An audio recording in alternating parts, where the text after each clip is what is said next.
and it is very important. And I will say, I have never in my life seen a healthy vegan person.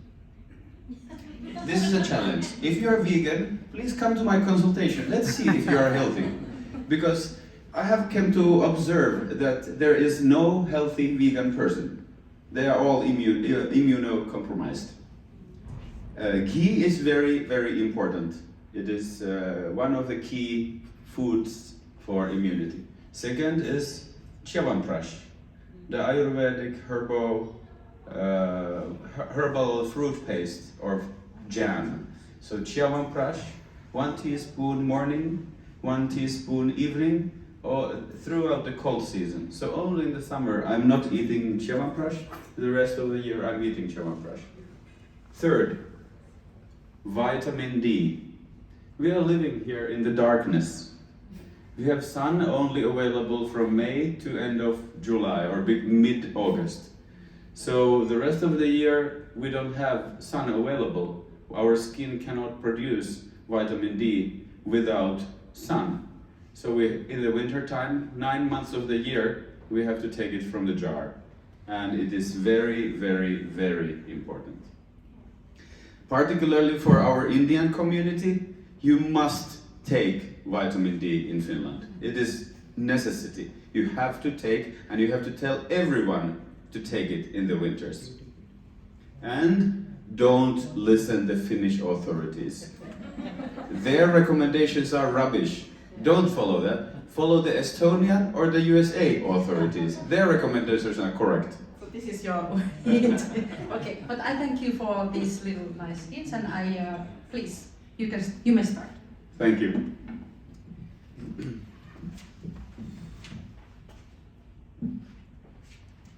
So I'm sorry, I don't have slides because I was told to arrange a talk. Nobody told me to make a slide, so I have a talk. Alright, so my subject was building strong immunity with Ayurveda. And as Pardaman and Bhawna have already covered pretty much of the same subject as I was going to discuss, so I'll try to give it a little bit different angle. So, first of all, strong, balanced Agni. Agni is the digestive fire, the fire in the stomach. Sometimes the fire can be excessive. You feel burning, you feel acidity, you feel discomfort, you feel acid liquids coming back to the mouth after your food. Or you lay down and you start burping, belching, acidity and burning sensation. Sometimes there's even heat. Or then the opposite. The fire can be manda, that means dull. That means the flame is very, very dull, very small, and you try to eat food, and then it stays in the stomach forever. You are belching the same aromas even the next day morning, and the food is still not digested. So that means manda agni, dull or slow digestion. And then third form of imbalance is vishama agni. That means variable digestion. So sometimes you digest and sometimes you don't. Sometimes you feel excessively hungry. Sometimes you don't feel hungry at all. Sometimes the hunger comes at the mealtime. Sometimes you don't feel like eating at the mealtime. So this is imbalanced agni. And sometimes there might be constipation. Sometimes everything is normal. Sometimes the stomach is loose and it is up and down. So this is imbalanced digestion. And when the digestion is good, everything is smooth. You eat the food, it gets digested without any problem, no bloating, no pain, no gurgling sounds, no passing gases. Everything is just nice and comfortable. You don't pay even attention in the digestion. So you start paying attention in the digestion when it is out of balance. But if it's balanced, you don't even pay any attention on it. So then when the Agni is balanced, then we have a chance that the food that we eat will get properly digested in the stomach, and will get properly assimilated in the small intestine, which will result that the food juice, which was produced out of the food just eaten in the stomach. So this juice will be absorbed in the small intestine and in the large intestine, and that juice, the food juice, is containing the nutrients.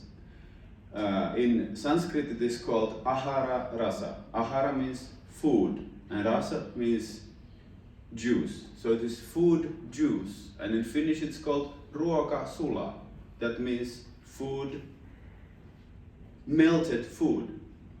So ruoka sula or ahara rasa, that is food juice, that gets absorbed and that will nourish all the tissues of the body. So this is important. And when all the tissues have been properly nourished, they are happy, they develop immunity, they develop balance. And when all the tissues have been nourished, after 1 month, after 30 days, the leftover bits and pieces of the nutrition are used for making ojas. And ojas is this substance, esoteric substance. In Ayurveda it's discussed as a liquid, but even if you do autopsy on the body, you will not find this liquid from it, because it is more like esoteric substance that is described as a liquid in Ayurveda, but you will not physically find it anywhere in the body. So ojas is what builds immunity. It is the juice of life. If person is immunity compromised, if person has a low immunity, then they will easily fall sick. If they have high ojas, high immunity, they will not fall sick even if they are thrown into a sewage treatment pool in the dirty water, and or if they fall in the Yamuna River in Delhi. They will not fall sick if their ojas is strong. But if the ojas is not strong, then it might be a problem. Luckily, they are doing great efforts of trying to get the river clean. I hope that the day will come when I can swim in it. Okay, good nutrition based on quality diet. So, I wanted to take one little quiz here. So there's one way how to see how strong your digestion is yourself, with your own eyes. It's very simple. Look at their thumbnail. In the base of the thumbnail, there is supposed to be little arch, like a crescent moon. So that indicates the strength of your metabolic fire, your Agni. Now you look at your other fingers. You should find the same arch in the other fingers too. But if there is a little imbalance and the Agni is not strong, then you might not have the arch in the little finger. If the imbalance is stronger and the Agni is weaker, you don't have also in the ring finger. If your digestion is actually quite weak, you don't have it also in the mid finger. And if your digestion is very, very weak, you don't even have it in the first finger. So if you don't have it in any of the 4 fingers, it means that you can basically digest only soup. If you have it in every finger, you can digest even little stones. So it is very important. And you can always measure your own digestion by looking at your nails. You can also check it from your tongue. If your tongue is coated with white or yellowish stuff when you're brushing your teeth, and you stick out your tongue and you wash what is there, you can see how well the food yesterday was digested. If it's a thick white coating, it means that your digestion wasn't proper. Then you have to do something. You just don't only observe that, oh, my digestion is weak, and just go on with your life. No, if you see that, oh, my digestion is weak, I have to do something to make it strong so that I don't fall sick. It's very important. Okay, so good nutrition. Bhavna covered good nutrition. Pardaman covered good nutrition, so I don't need to go to nutrition. I just say a few points. So good nutrition doesn't mean that you have to eat the foods that are marketed by the food industry. They are marketing what gives them profit. It doesn't mean that it is healthy. So healthy means organic, natural, pure, original food ingredients, and the food is freshly prepared, and it is for your type. If in the family there are different types, so it doesn't mean that everyone must get a different meal. It means cooking components. One can take more of the grains, other one can take more of the protein sources, and the third can take more of the vegetables. Then maybe if somebody is of a kapha type, they need more spices, so you add one chutney on the table and they can add their spicy chutney on their food. Then everybody's happy, everybody's stomach is happy, everybody's digestion is happy, everybody's absorption of the nutrients becomes happy. Then further on,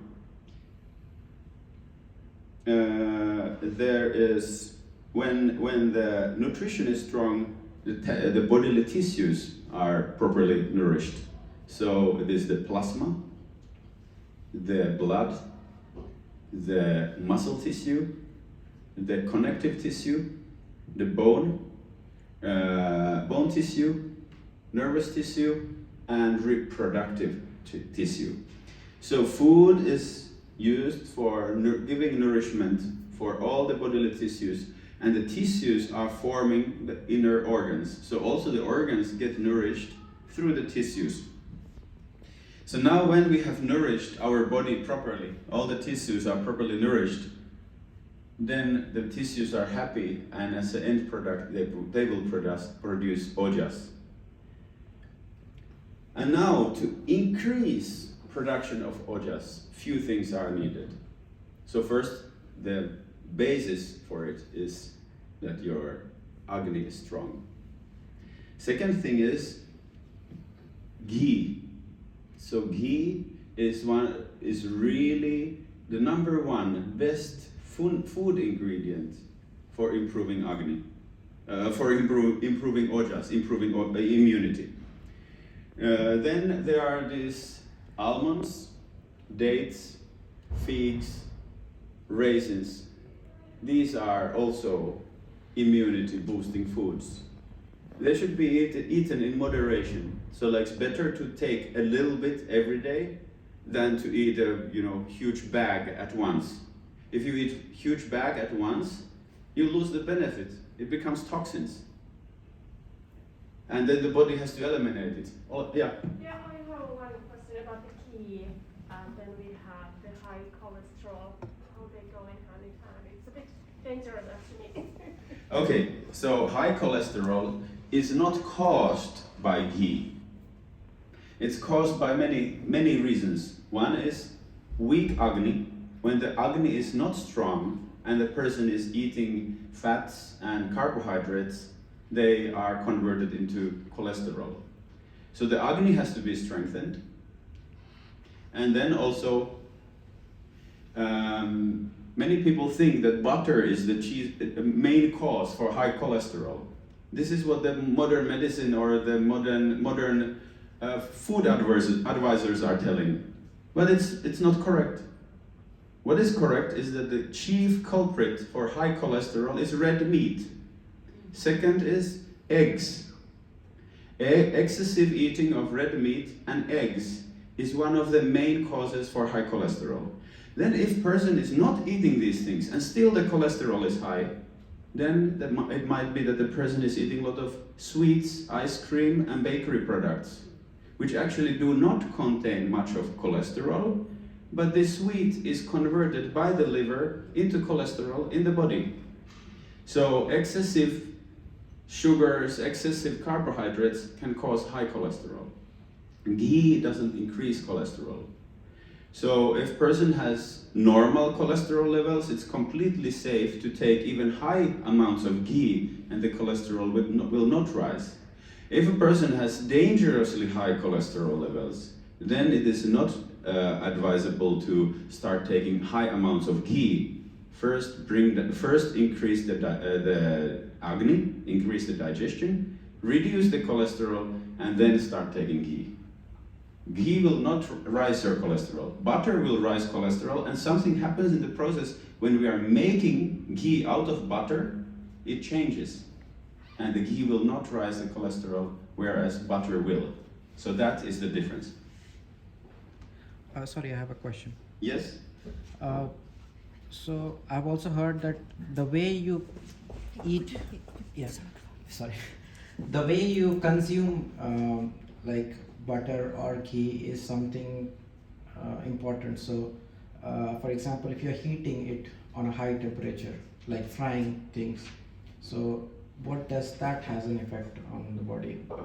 Okay, that's a good question. So when heating ghee up to very high temperature, so when you reach the smoking point, it starts producing smoke. So that is a point where the fatty acids in the ghee start breaking down and they turn into trans fats. And trans fats are harmful for health. So one should not heat ghee to the smoking point. And as Bhavna said earlier, deep fried foods are not Ayurvedic foods. They came later.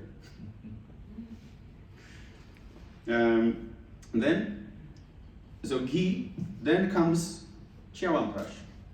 How to produce ojas, how to improve your immunity with Ayurveda.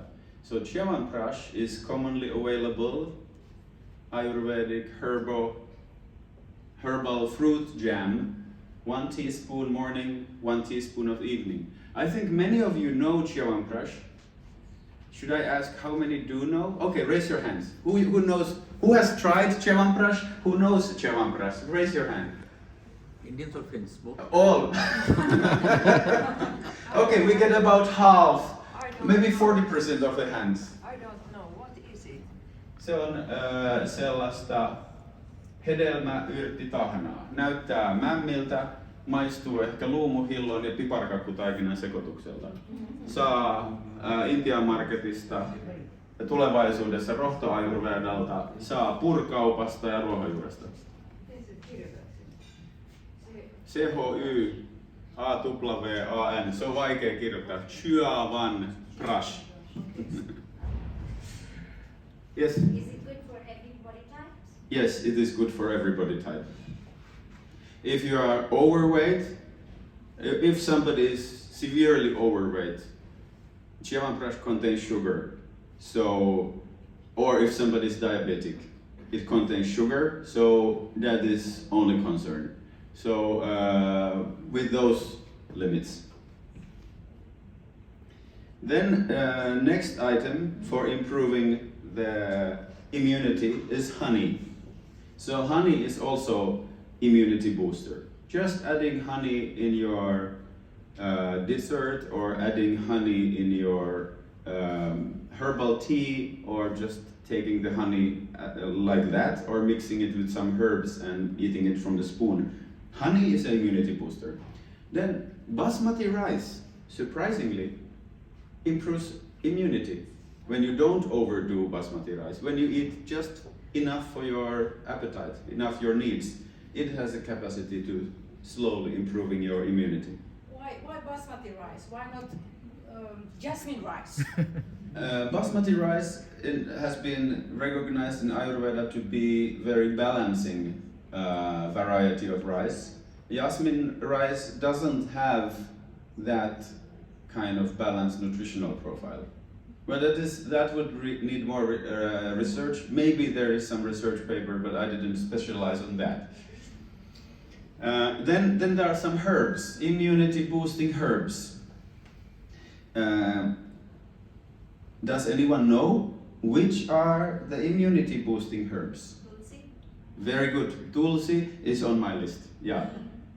Neem is more detoxifying herb, not really immunity boosting herb. Any other? Amla. Amla, very good. Amla is one of the key herbs for immunity boosting. So, amla, tulsi, guduchi. Guduchi has another name, giloy. So, tulsi, amla, giloy. Giloy doesn't have Finnish name, so it is only known as guduchi in Finland. Then, how to preserve. Once you have built the ojas, how to preserve ojas. So it's not only important that you develop it, you have to also preserve what you have already created. So it is important to have sufficient rest. So after exercise, lay down, allow your heartbeat to get balanced. Like in yoga, we have learned Shavasana, selinmakuulla joogan jälkeen, mutta se on tosi hyvä idea myös vaikka juoksulenkin jälkeen. Oh, sorry, I shifted to Finnish. So, having rest after exercise until your heartbeat and breathing comes to normal, then you can get up. So it is very, very good to take rest after exercise. Then proper sleep, going to bed early, sleeping properly, waking up early. And if your sleep is disturbed, then do something to get it fixed. Or if you can't fix it yourself, then please seek help. Because it's very, very important that we sleep well, otherwise the stress starts building up and the immunity starts gradually going down. Then avoiding any kinds of extremes. So extreme traveling, extreme working, extreme exercising, extreme singing, extreme traveling, extreme staying up, any extremes, too loud noise, too bright light, whatever, extremes will reduce your immunity. Then, May I ask something? yes? What about swimming in the winter in the Avantoon? This is very interesting because Ayurveda tells that it is not healthy, but we Finns know that it is healthy. So Ayurveda is not specialized on cold treatments. The cold treatments are also mentioned, but this dipping in the cold water, I haven't seen mentioned anywhere as a measure, as a means for boosting your immunity. Yeah. But we know. If I can add. Yes, Pardaman, please. Yeah. Thank you. I think it varies again on body type. Pitta people, even in winter, they feel sweaty, warm, so they can go. But it's very challenging or dangerous for Vata, who are already suffering with coldness and who have dryness. So if they go regularly, they can suffer from Vata disease, like nervous system disorders. So I think everything, as Bhawna, Ossi and me, telling that everything goes around body types. Vata, Pitta, Kapha is base of Ayurveda. So if Pitta person, we Pitta, I'm Pitta, we love water. So no matter it's winter or summer. So if person is Pitta, Pitta is good, Agni is good, and person can enjoy it. Depends up to the individual approach. Thanks. And when I observe the people who are at the winter swimming places, they are either Pitta or they are Pitta Kapha. I rarely or hardly ever see a Vata person taking the cold dip. It just doesn't go with their body. Yes? What about sauna? Yeah, so sauna treatments are included in Ayurveda, it's mentioned.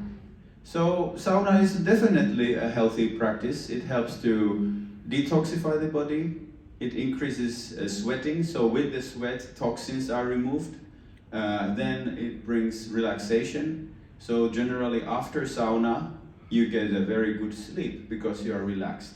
Only if you do the sauna too late in the night, you can't sleep immediately after. So you need a few hours gap from sauna before you can sleep nicely.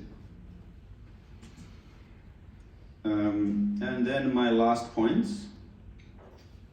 Then there's further how to prevent or how to preserve ojas, how to preserve immunity. One point is avoiding excessive discharge of the sexual fluids. So that means avoiding excessive sex. If somebody is overindulging in sex, it will gradually reduce the immunity. Avoiding stress is a key point, and then also avoiding intoxicating substances. So somebody who has been repeatedly sick and has come to Ayurveda clinic for consultation, and then we have helped them to increase their immunity, and then suddenly they are no longer all the time sick, but then they go and have a drinking party. Boom! They are sick immediately. So consumption of big amounts of alcohol kind of washes away the immunity. So a little bit of alcohol is fine, but lots of alcohol, wow, gone. So there is balance with everything. There's moderation with everything, and that goes also with alcohol. So actually,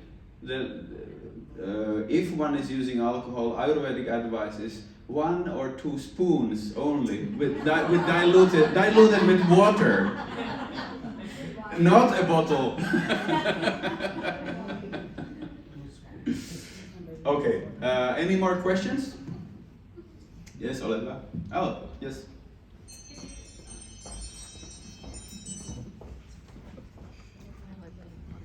Can you recommend your favorite vitamin D supplement? Because there's so many on the market, and it's a huge question right now from a lot of our clients at Roto and for other consultants. My favorite vitamin D supplement is the D-Lux spray. It tastes like mint. It's in oil. So you spray in your mouth and it feels like mouth freshener. And at the same time, you just let it sit in the mouth.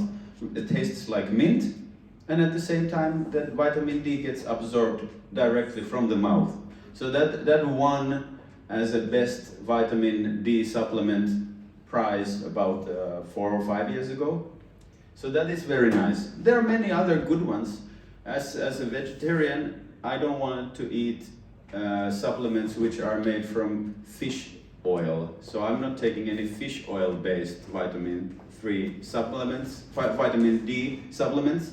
Rather, I take them which are prepared from the sheep wool wax. The wool from the sheep contains wax. The wax is called lanolin,